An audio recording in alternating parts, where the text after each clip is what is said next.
other kids, they need input. What can we do in the classroom to give them input? We can allow them to chew on gum. We can give them fidget toys. At first, they're going to be obnoxious with it. We can give them fidget toys. They can stick their finger in here.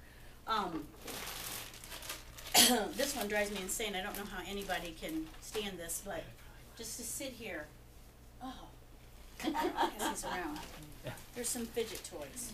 What do you do when you have a child who tears apart the fidget toys, and by the end of the day they're in pieces? Do you get a more durable fidget toy? Yeah, try to get more durable.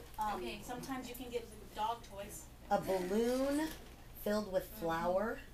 They will break them. They will break, but it's a nice Right, if they're doing it that intense, they need something more. More. Look at that foot thing. Good heavens, I could give everybody in my class. Oh, exactly. I have had teachers where I was before that they had a basket of fidget toys. And they talked about the fidget toys and they went through them. And they said, anybody can grab a fidget toy out there. And the first day, everybody grabbed one. And the second day, everybody grabbed one. After 2 weeks, that's what I say, try it for 2 weeks, please. Try it for 2 weeks in the child's best interest. Only the kids that needed the fidget toys got one. The rest of the kids didn't get them. So there's about 5 kids. So that's one really good way to provide it for them. You know, you've got a kid doing that much destruction. He's saying, I need more. He's not necessarily a bad kid. He's saying, I need more. I have taken and triple bagged that balloon idea. You know what I did when I filled up the balloon? I had the great idea that it would go in faster if I blew it up first. So I blew it up and I held it and I had my funnel full of flour and I went all over the kitchen. But there are some kids who would love that visual input. Oh yeah, but it was so funny because, oh my God, I'm a moron. So those are all really good things, and there are, like you said, there are kids that are going to destroy it. So, you know, you may need to make several fidget toys up. Well, then it also makes it seem acceptable. It's not like, oh, they're getting something that I Right. never had. Give it to, yeah, I like the idea of letting everybody, you know, here's the fidget toys. If you need that. When I go to church, I love my church. I love to go to church. I absolutely love to be there. It's an awesome church if everybody needs a good one. Very laid back. People sit, we drink and eat coffee, and, you know, we eat snacks while we're having church. But I crochet. And the pastor's fine with it. He goes, I don't care if you have to do that. He's very ADHD.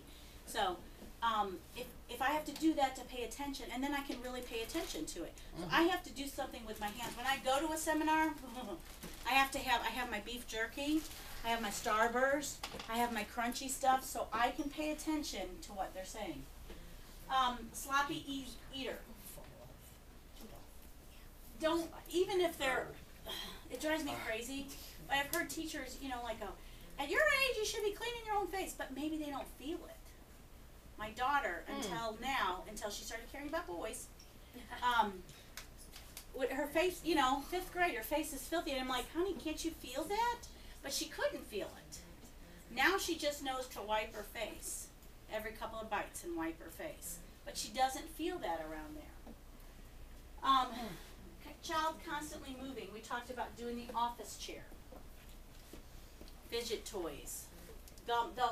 You can try any of these things with any kid, no matter what their big issue is. You can try it. But I mean, if they're constantly moving, give them a chair to sit in, an office chair.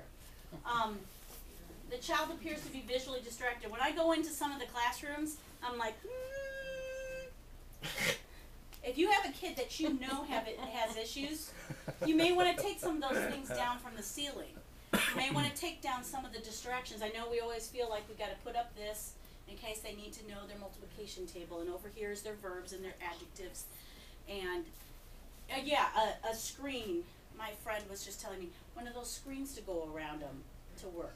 Sometimes that really helps. And a lot of times the kids will like it if they truly have a problem with it. One of those little visual screens, kind of keep the system down. Turn off every other light strand to kind of calm the rooms down. There's some teachers that have light diffusers in their classrooms, and it kind of, I mean, these lights are harsh. They are harsh.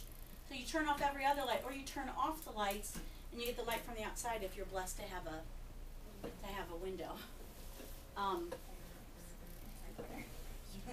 So, if you can you turn that off, and then we'll take specific questions if anybody has anything. And I'm sure I've forgotten things.